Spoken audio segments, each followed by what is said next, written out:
Assalamualaikum warahmatullahi wabarakatuh.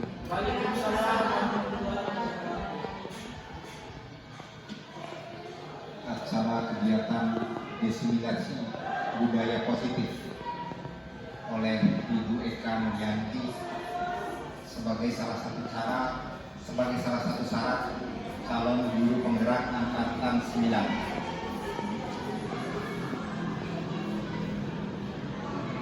Mari kita buka acara ini dengan sama-sama melafalkan basmalah. Bismillahirrahmanirrahim.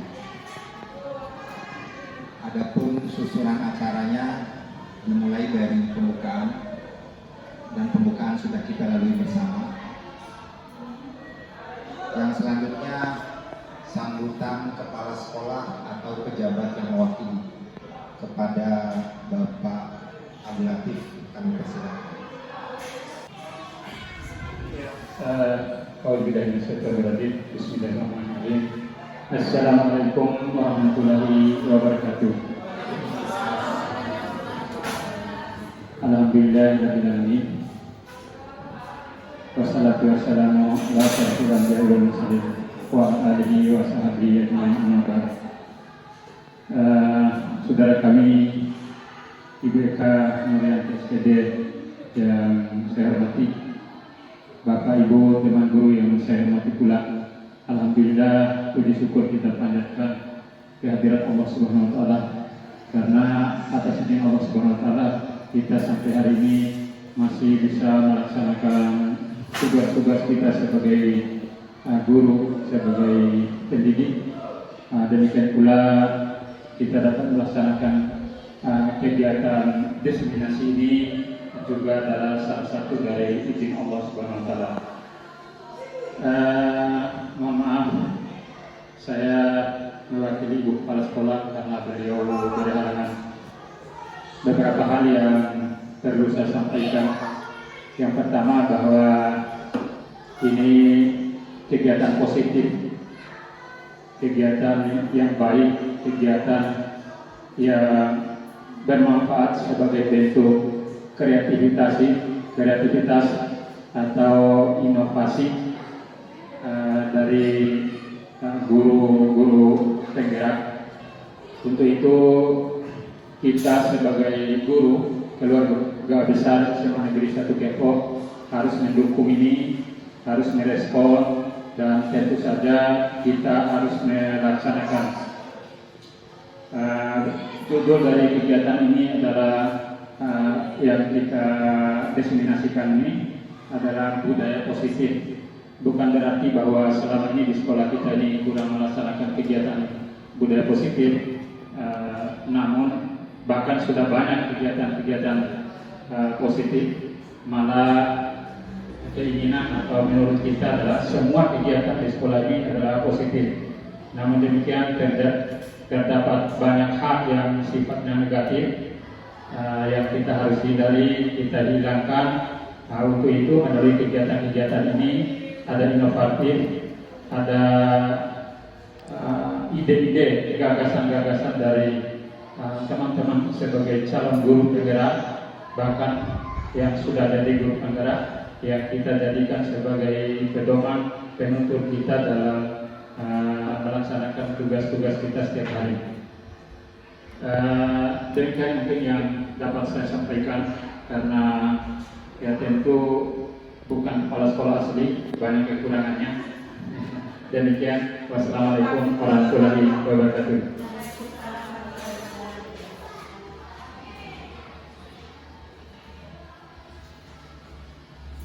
Atas waktu dan kesempatannya kami ucapkan terima kasih. Kita masuk ke acara ketiga, pemaparan materi sekaligus umpan balik kepada Ibu Eka Nuryanti. Kami persilahkan. Bismillahirrahmanirrahim. Assalamualaikum warahmatullahi wabarakatuh. Yang terhormat Ibu Kepala Sekolah atau pejabat yang mewakili, dalam hal ini Bapak Wakasir Bagian Humas, Bapak Dr. Abdul Latif, yang saya hormati dan yang saya banggakan, Bapak Ibu guru hebat SMA Negeri 1 Kempo. Terima kasih atas keluangan waktunya untuk menghadiri acara ataupun kegiatan diseminasi budaya positif dalam rangka aksi nyata sebagai tugas kami selaku guru penggerak angkatan 9. Selanjutnya, Alhamdulillahirabbil alamin wassalatu wassalamu ala asyrafil anbiya'i wal mursalin wa ala alihi wa ashabi ajma'in amma ba'd. Puji syukur kami haturkan kehadirat Allah Subhanahu wa taala, Tuhan yang Maha Esa, atas segala limpahan rahmat-Nya sehingga kita semua bisa berkumpul di tempat yang cukup lengkap ini. Baik Bapak Ibu guru hebat, setiap orang menjadi guru, setiap rumah menjadi sekolah. Dengan belajar kita bisa memperoleh limpahan ilmu. Saya harapkan Bapak Ibu guru di sini masih semangat untuk belajar. Alhamdulillah. Memang betul sekali kita sebagai seorang guru harus tetap semangat belajar, harus tetap semangat menimba ilmu, karena siapa lagi yang bisa menjadi agen perubahan, yang bisa menata masa depan anak-anak kita menjadi lebih baik, itu ada di tangan seorang guru.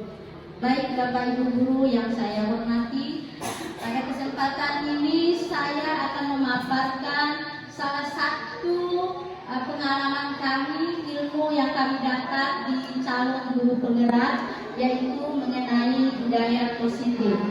Adapun konsep-konsep inti dari budaya positif ini, yang pertama disiplin positif, yang kedua motivasi perilaku manusia, yang ketiga posisi kontrol seorang guru, yang keempat keyakinan kelas atau sekolah, dan yang kelima segitiga restitusi. Tentu kita kalau mendengarkan budaya positif itu akan membayangkan beberapa hal. Mungkin di sini Bapak Ibu guru bisa memberikan ide. Kira-kira kalau budaya positif itu berkaitan dengan apa? Ya, dari budaya katanya perbaikan perilaku, betul sekali. Yang lain berkaitan dengan apa lagi? Iya, disiplin. Budaya ya. Kalau misalnya kalau yang di kelas itu berkaitan dengan apa? Misalnya kayak anak-anak yang mengatur disiplin anak misalnya. Selain 5S tadi,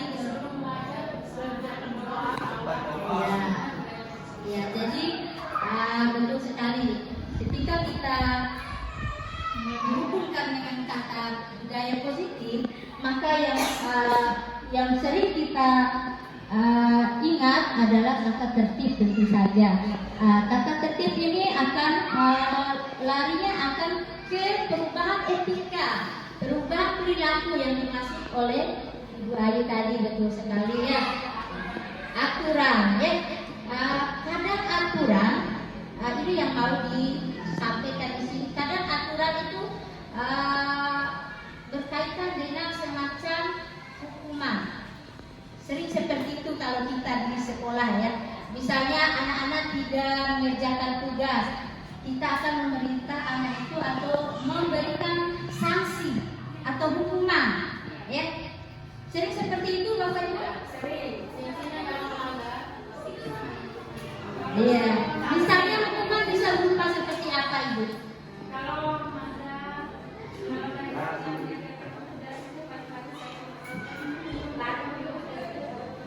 iya, jadi guru kalau tidak mengerjakan tugas, sanksi yang diberikan adalah lari keliling lapangan.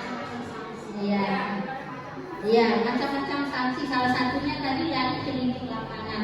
Nah, inilah yang ingin kita perkuat di sini. Ingin kita perkuat benar nggak tindakan yang sudah kita lakukan yang berkaitan dengan budaya positif itu? Lanjut. Ya. Jadi kalau dilihat dari kata, arti kata, disiplin itu tidak lain adalah belajar. Nah, di sini kebanyakan orang biasanya kalau dihubungkan dengan kata disiplin pasti kepatuhan pada aturan, tata tertib dan aturan. Kita juga sering menghubungkan disiplin dengan hukuman yang tadi itu yang sudah dijelaskan oleh Ibu Dewi, lari keliling lapangan ketika siswa itu tidak mengerjakan tugas. Nah, inilah yang dimaksud tadi konsep itu. Ya, ternyata kalau bisa hukuman itu justru hanya bisa dijadikan alternatif terakhir. Dan kalau bisa dihilangkan. Kenapa seperti itu? Ternyata disiplin yang seperti itu menimbulkan ketidaknyamanan di dalam diri siswa. Nah, ini yang kami coba sampaikan untuk perbaikan untuk ilmu kita ke depannya. Seandainya dalam kesepakatan siswa kita beri PR dan ada siswa banyak besar, semakin besar siswa tidak memberi PR. Sedangkan tugas yang diberi atau PR yang kita beri sudah hanya kita merubah angka saja, misalnya ketika matematika merubah angka saja dari materi contoh atau latihan sebelum diberikan ke siswa, dan siswa tidak mengerjakannya, sedangkan pada saat mereka mengerjakan dengan alasan lupa. Apa tindakan kita seandainya jika dalam satu kali kita maafkan dan kedua kali siswa tidak mengerjakan, apa tindakan yang harus diambil? Apakah kita hanya melihat dia saja atau hanya menasihatinya, sedangkan nasihat ibarat berlangsung telinga kiri keluar telinga kanan? Bisa berikan? Ya, kita akan bahas itu setelah kita lihat materi berikutnya. Lanjut dulu. Ya, jadi ini berikutnya ada namanya nilai-nilai kebajikan. Nilai ini nilai-nilai yang bersifat positif. Tentu setiap perilaku tadi berkaitan dengan pertanyaan Ibu Fitri tadi, setiap perilaku, setiap perbuatan anak itu memiliki tujuan juga. Ya, kita ke teori motivasi perilaku manusia. Untuk menghindari ketidaknyamanan atau hukuman, apa yang akan terjadi apabila saya tidak melakukan itu? Maka kemudian yang berikutnya ternyata ada dua motivasi di situ, ada motivasi internal, ada motivasi eksternal. Pembahasan kita yang berikutnya yaitu mengenai motivasi perilaku manusia. Kenapa seseorang melakukan tindakan? Tentu yang pertama untuk menghindari ketidaknyamanan atau hukuman. Yang berikutnya untuk mendapatkan imbalan atau penghargaan dari orang lain. Motivasi perilaku manusia yang berikutnya adalah untuk menjadi orang yang mereka inginkan dan menghargai diri sendiri dengan nilai-nilai yang mereka percaya. Posisi kontrol seorang guru. Yang pertama sebagai pengukur, yang kedua pembuat rasa bersalah, yang ketiga sebagai teman, yang keempat pemantau, dan yang berikutnya yang kelima sebagai manajer eksternal. Yang pertama menghargai diri sendiri supaya kita bisa menentukan untuk menjadi apa sih kita selanjutnya. Kemudian motivasi eksternalnya, apa yang terjadi apabila saya tidak melakukan atau tidak menghindari ketidaknyamanan itu ya. Kita lihat dihukum oleh penghargaan. Ternyata penghargaan ini sesuatu yang wow selama ini. Menurut saya juga, termasuk saya juga, ketika anak-anak mendapat nilai bagus atau mendapat prestasi, maka kita identik dengan memberikan anak itu suatu penghargaan. ya, suatu bingkisan mungkin ya. Ternyata di sana ada pengaruhnya juga, ya. Pengaruh jangka pendeknya salah satunya penghargaan itu bersifat menghukum. Penghargaan itu justru mengurangi kreativitas anak katanya, ya. Kemudian penghargaan itu merusak hubungan. Gimana merusak hubungannya? Misalnya begini, ketika di dalam satu kelas si A ini dapat juara. Nah, kita memberikan penghargaan kepada si A itu. Apa kata hati anak-anak yang ada di situ? Toh saya juga adalah siswanya. Kenapa tidak dihargai usaha kita walaupun sekecil apapun? Kita adalah bagian dari komponen yang ikut mensukseskan segala macam program yang ada di sekolah ini. Makanya penghargaan itu sebaiknya dihindari. Iya, betul sekali Bunda. Ya.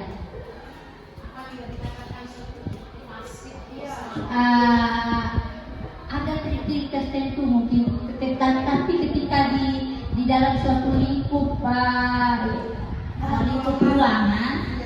kelas atau dalam satu lingkup sekolah, ini yang terbaru itu yang berusaha diberikan lagi pengertian, terutama kepada kami guru penggerak, bahwa cara-cara seperti itu adalah cara-cara yang justru akan mematikan kreativitas anak. Anak itu menjadi berkecil hati. Oke, anak yang satu dia akan naik terus, tapi bagaimana dengan anak kita yang lain ini?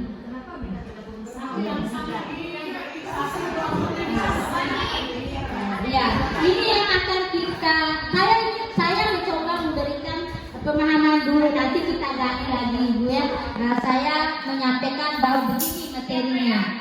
Ya, PR buat saya dan buat semuanya, bukan buat saya saja. Mungkin gini maksudnya. Iya. Ada dua memang yang sering kita lakukan ketika menghadapi siswa di kelas.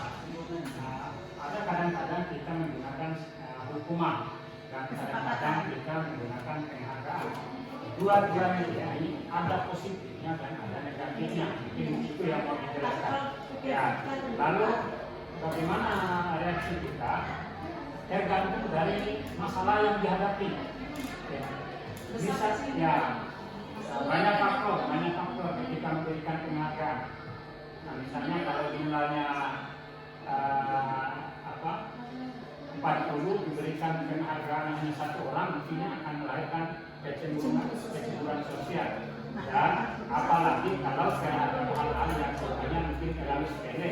Ditambah lagi kalau sikap guru anak-anak sendiri, misalnya anak keluarga, mungkin itu. Tapi kalau kita bisa laksanakan secara objektif, sesuai dengan tingkat kemampuan anak, misalnya anak itu memang cerdas. Ketika teman-temannya semuanya tidak bisa menjawab, lalu kita memberikan penghargaan, itu positif, itu baik, itu mungkin yang dimaksud. Hukuman juga, hukuman itu tidak semua anak cocok. Ada anak yang harus kita lakukan dengan cara yang menurut. Ada memang anak yang memang harus ditempelin di kanan. Itu kita lihat kondisi anak itu sendiri. Itu mungkin yang pesan yang mau disampaikan. Iya, betul sekali. Terima kasih kepada Pak Latif. Jadi penghargaan itu berlaku sama dengan hukuman, ya. Jadi kita sebagai guru harus bisa memilah kapan ini harus dilakukan, kapan tidak. Tapi kalau yang namanya hukuman harus diusahakan untuk dikikis, ya. Jangan kita sebagai guru yang sudah tahu nih materi ini, bagaimana caranya itu dikurangi gitu. Kita beralih ke hal-hal yang mungkin lebih membangkitkan motivasi anak daripada kita menghukum anak tersebut. Ya. Tapi menurut saya juga kadang tapi menurut saya juga kadang ancaman hukuman itu menyebabkan rasa siswa agar tidak dihukum, mereka akan berusaha untuk menyelesaikan tugas yang diberikan. Mereka pasti akan berusaha, bisa bertanya pada Google, Google, mencari jawabannya di Google, tapi seandainya tidak ada namanya kesepakatan hukuman, kadang siswa anggap enteng. Ya, betul sekali Bu ya.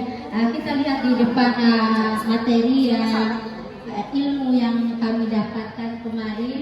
Kenapa harus mengimbaskan ini? Karena ini sering terjadi di sekolah. Bukan hanya Ibu Fitri, saya yang ngomong juga seperti itu ya. Masih berlaku seperti Ibu Fitri di dalam Quran. Jadi kita coba lihat di sini.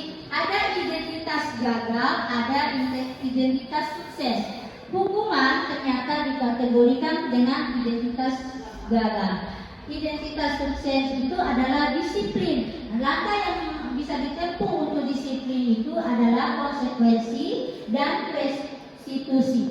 Jadi perbedaannya kita bisa lihat di situ Ibu. Kenapa identitas hukuman dikatakan sebagai identitas gagal? Ternyata hukuman itu menyebabkan sesuatu yang menyakitkan. Kedua, tidak nyaman untuk murid. Anak untuk jangka waktu panjang maupun waktu pendek. Kemudian korban mendapat keadilan. Murid atau anak akan tersakiti. Berdasarkan penelitian. Kemudian sistem tidak akan berjalan bila murid tidak takut. Dan seperti yang dikatakan Ibu Fitri, ternyata tidak berjalan bila murid takut. Kemudian peraturannya adalah kamu harus dan sebagainya. Anak nurut aja kepada kita, gitu kan? Anak tidak berani mengungkapkan apa yang diinginkan. Nah, kemudian yang dikatakan identitas sukses yang harus menjadi pilihan kita guru adalah bisa konsekuensi dan lebih disarankan adalah restitusi. Kenapa restitusi? Kita bisa lihat di situ restitusi menjadi pilihan karena ternyata restitusi itu menguatkan anak. Restitusi itu begini Ibu, kita berdialog, misalnya anak yang tadi tidak mengerjakan tugas. Nah, kita panggil anak itu secara pribadi, kita berdialog dengan anak itu apa kendalanya sehingga dia tidak bisa mengerjakan tugas tepat waktu, apa persoalannya. Nah, kita memberikan penguatan kepada anak, kemudian kita meminta anak, nah setelah ditanyakan, tindakan restitusi ini ada 3. Yang pertama, kita menstabilkan identitas anak dulu, menanyakan tadi kenapa anaknya bisa seperti ini, menstabilkan identitasnya. Jadi kita sebagai guru, kita menanyakan permasalahan anak sehingga bisa seperti itu kenapa. Kemudian langkah berikutnya, validasi tindakan yang salah dari anak itu. Di situ kita guru tugasnya adalah menanyakan alasan kenapa anak itu melakukan itu. Kemudian apa yang penting bagi dia ketika melakukan itu dan kita memberikan pemahaman di situ. Kemudian apa yang bisa anak itu lakukan besok, kita nak tanya sendiri anak itu. Apa yang bisa anak itu lakukan dengan tugas yang tidak dia kerjakan tadi misalnya. Jadi kita minta melatih anak itu bertanggung jawab secara tidak langsung. Nah, yang berikutnya adalah menanyakan keyakinan. Nah, langkah-langkah yang bisa dilakukan, kita apa nilai yang kita percaya di kelas ini atau di sekolah ini kaitannya dengan ada namanya nanti keyakinan kelas. Kemudian kelas yang ideal seperti apa? Kemudian kita nanyakan apa yang anak rasakan ketika dia sudah mengungkapkan persoalannya, bagaimana gitu ya. Jadi yang disarankan itu adalah restitusi yang kami dapatkan. Nah, yang berikutnya itu yang Ibu Fitri tanyakan tadi. Kembali ke pertanyaan Ibu Fitri tadi. Ketika kita tidak memiliki anak tidak mau mengerjakan, tapi menurut yang kami pelajari, kami benar-benar merasakan ketika mendapat ilmu baru ini. Jadi tidak lagi guru itu berlaku sebagai seorang pembuat rasa bersalah anak. Jadi ketika kita menjas anak itu, kamu harus begini ya. Artinya peran kita sebagai sebagai guru di situ monoton hanya bisa membuat anak itu merasa bersalah. Kita tidak bisa mengarahkan anak untuk belajar bertanggung jawab. Setelah mengerjakan besok lagi lupa. Setelah mengerjakan begitu terus akan terulang. Ya, jadi sekarang yang perlu dilakukan bagaimana sih kita menumbuhkan rasa percaya diri anak, rasa anak mau bertanggung jawab untuk mengerjakan tugas tanpa harus dipaksa. Iya. Iya, betul sekali. Mengeluarkan rasa bersalah terhadap kita memberikan dan menyemangatinya.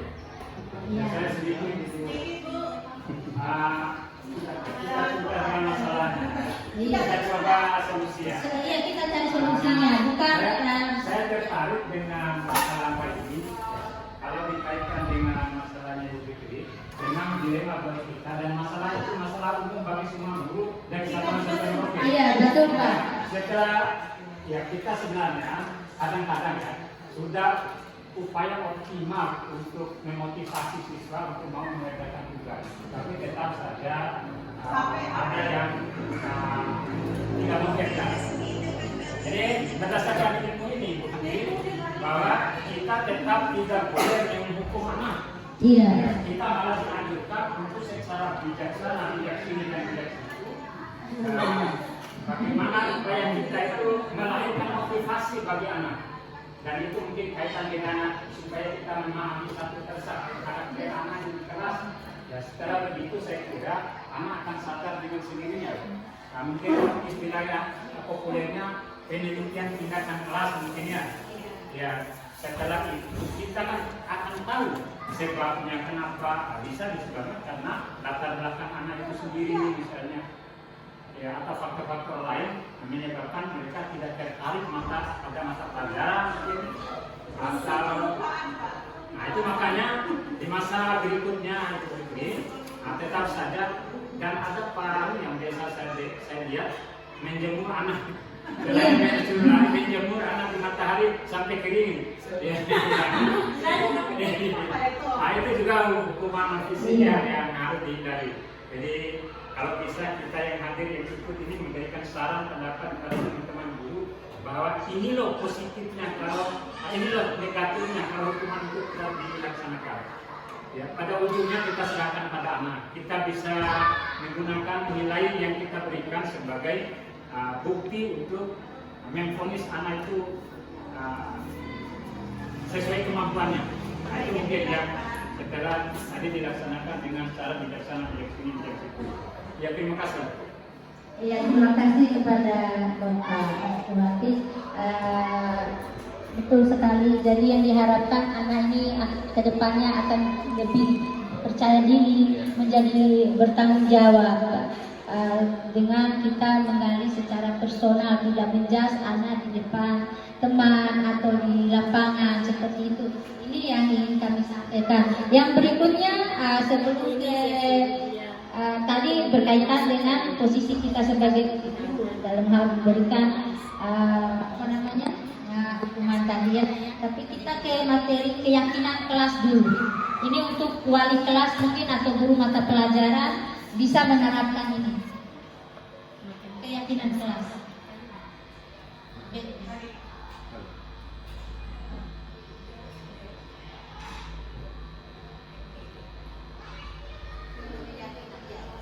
Kenapa keyakinan kelas? Kenapa tidak peraturan seperti biasanya?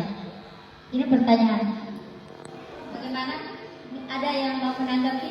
Yang pertama, mengapa tidak peraturan kelas saja seperti biasa yang kita tempel-tempel itu? Kenapa harus keyakinan dirubah seperti itu?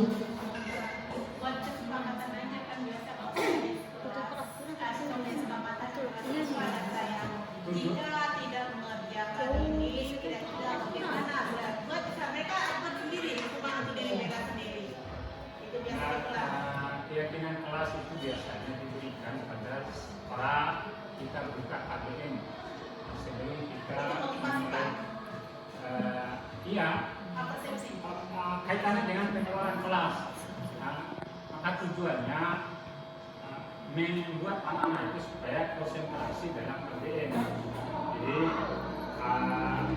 sedemikian rupa guru membuat anak itu supaya perhatiannya terpusat pada materi. Mungkin itu yang karena materi itu guru kita bahas, yaitu pengetahuan dasar saya kita itu masih kurang. Terima kasih. Betul Pak. Jadi begini, kenapa harus keyakinan kelas? Kalau kita bandingkan dengan peraturan kelas itu kalau boleh dibilang peraturan yang dibuat secara sepihak, langsung ditempel saja tanpa melibatkan anak-anak. Ini sudah merdeka belajar. Jadi anak-anak itu harus terlibat langsung dalam proses dia mendapatkan ilmu, termasuk bagaimana harus dia berlaku di dalam kelas itu sesuai dengan kesepakatan dia. Itu yang dia ya harus terlibat. Jadi misalnya untuk wali kelas atau guru mata pelajaran, betul seperti yang dikatakan Pak Latif tadi, sebelum memulai pelajaran atau pada awal semester baru, misalnya nih guru sosiologi. Jadi aturannya ketika jam saya seperti ini keyakinan kesepakatan yang dibuat. Ya, jadi nanti anak itu mengingat sendiri karena mereka yang membuat, bukan berdasarkan yang kita tempel, yang kita langsung otomatis sudah ada di situ. Jadi sekarang nih seperti itu, terutama untuk wali kelas, misalnya kita boleh membagikan kertas ke anak, menyuruh anak itu, membimbing anak itu kira-kira apa sih yang harus kita sepakati di kelas kita. Ya, anak-anak sendiri yang akan memberikan ide-idenya di kelas ini harus begini, guru harus masuk jam sekian, siswa yang sekian, gitu seperti itu ya. Jadi dari anak, bukan dari semata-mata dari kita. Jadi kita memberdayakan anak untuk biasa percaya diri dan biasa bertanggung jawab atas pernyataan yang dia buat sendiri, seperti itu. Baik Bapak Ibu Guru, ini salah satu yang penting untuk kita ketahui juga. Selama ini kita sebagai seorang guru sudah berada di posisi yang mana sih? Ya, kira-kira misalnya di kelas tadi sudah Ibu Fitri tadi atau Ibu Dewi tadi, saya kalau anak tidak mengerjakan tugas maka saya suruh lari keliling lapangan. Nah, itu posisi kita nih sebagai seorang guru. Nah, sebagai seorang guru ketika posisi seperti itu, apa nih kontrol kita sebagai guru, peran kita sebagai guru termasuk di posisi yang mana? Ternyata posisi kontrol guru itu ada 5. Yang pertama ada penghukum, yang kedua pembuat rasa bersalah, yang ketiga sebagai teman, yang keempat sebagai pemantau, dan yang kelima sebagai manajer. Nah, harapannya sebagai seorang guru kita tentu saja sudah berada di posisi manajer. Ya. Manajer itu bertanggung jawab terhadap semuanya. Seperti itu Pak Latif kalau nggak salah. Nah, kalau tadi seperti yang dikatakan Ibu Dewi, penghukum itu ya itu tadi guru menyuruh siswanya lari keliling lapangan. Kalau yang membuat rasa bersalah, misalnya ketika anak tidak mengerjakan tugas, tolong ya anak segera dikerjakan tugasnya. Ibu nih masih banyak kerjaan yang lain. Nah, seperti itu kira-kira. Atau ada lagi yang lain. Kemudian kalau sebagai teman, bagaimana sih yang berlaku sebagai teman? Mungkin Bu Ayu bisa kasih contoh. Guru sebagai teman siswa. Kita memposisikan diri sebagai teman untuk siswa. Kita bisa berkomunikasi dengan dia sebetulnya menggunakan tidak ada cara. Kita memberikan kata-kata sepakat yang bisa diterima. Kita tidak menunjukkan bahwa kita ini guru adalah segalanya, bisa memberikan yang terbaik sebisa mungkin kita bisa menerima. Iya. Jadi seperti maksudnya Ibu Ayu itu kan seperti apa ya? Kita bisa memahami dan mengerti apa jadi Iya. dengan baik. Iya. Yang berikutnya yang pemantau nanti. Pemantau di kecenderungannya hanya lihat-lihat saja. Iya, betul. Memang semua 5 ya. 5 Pak. 5 langkah itu kecenderungannya semua dilaksanakan oleh guru. Iya. Ya tentu ada plus minusnya tadi. Tapi yang paling ideal memang sebagai manajer. Ingat juga bahwa manajer tidak gampang, ada banyak tugasnya. Pertama, merencanakan. Nah, memang tugas kita guru merencanakan. Kedua, program itu kan merencanakan. Nah, kemudian mengorganisasikan. Pembagian tugas. Anak-anak itu ditugaskan, misalnya diskusi, tugasnya ini ya. Itu tugas kita. Kemudian mengontrol. Nah, itu mengontrol bagian dari masalah ya. Lihat-lihat. Ya, ada siswa yang mungkin menyebut. Iya, hanya ngeliput saja. Kemudian yang terakhir mengevaluasi. Nah, hasil evaluasi itu ada tindak lanjutnya. Itu mungkin yang dimaksud. Bagus sekali nih. Kalau kita mampu menerapkan dalam KBM saja. Iya. Ya, jadi kita anggap main-main, tapi ini memang bagus. iya, ternyata saya juga merasakan manfaatnya setelah belajar ini. Ada yang harus saya kurangi, kayak penghukum, pembuat rasa bersalah. Yang seharusnya yang lebih disarankan adalah manajer. Nah, tapi sewaktu-waktu kita bisa menjadi teman, bisa menjadi pemantau juga, bisa balik ke situ. Tetapi yang harus diusahakan dikikis adalah penghukum dan pembuat rasa bersalah tadi. Yang paling banyak juga kita laksanakan membuat rasa bersalah ini kelemahannya. Nah, ini tertolong oleh emosi sebenarnya, nafsu kita terhadap anak. Sedikit anak tidak bodoh misalnya, sedikit anak berulah misalnya, kita langsung membuat mereka supaya membentak misalnya, memaki bahkan, ya, mengusir. Menggunakan kata-kata kasar itu bagian dari membuat mereka bersalah.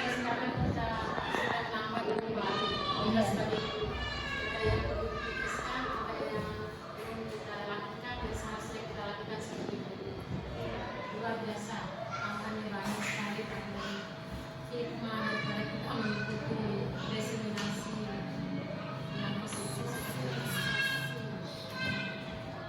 Ya, baik. Itu mungkin yang perlu kita sadari bersama, termasuk saya pribadi. Ternyata apa yang kita lakukan selama ini terbagi dalam posisi-posisi tertentu. Posisi kita sebagai seorang guru ternyata ada sebagai penghukum, ada pembuat rasa bersalah, ada sebagai teman, pemantau, dan yang terakhir ternyata yang paling diharapkan sebagai manajer itu Bapak. Ya, saya harap dari pertemuan hari ini mudah-mudahan kita semua yang hadir bisa menerapkan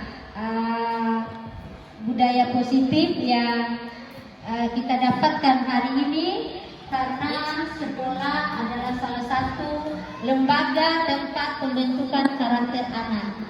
Tugas kita guru adalah menyiapkan dan membimbing anak kita sehingga menjadi manusia dan masyarakat yang memperoleh kebahagiaan dan keselamatan sesuai dengan tujuan pendidikan nasional yang dipaparkan oleh Ki Hajar Dewantara.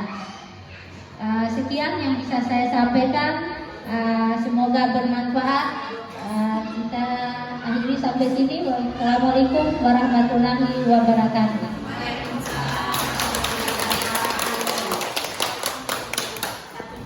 Kepada Bu Eka kami ucapkan terima kasih. Kita sudah mendengarkan bersama pemaparan dari Bu Eka, dan alhamdulillah banyak ilmu-ilmu baru yang bisa kita petik dari apa yang disampaikan oleh Bu Eka, dan semoga saja ilmu baru itu bisa kita aplikasikan ke depannya. Amin. Amin. Ya, kita sudah melewati acara demi acara dan sudah tiba ke penghujung acara. Mari sama-sama kita tutup acara ini dengan sama-sama melafalkan hamdalah.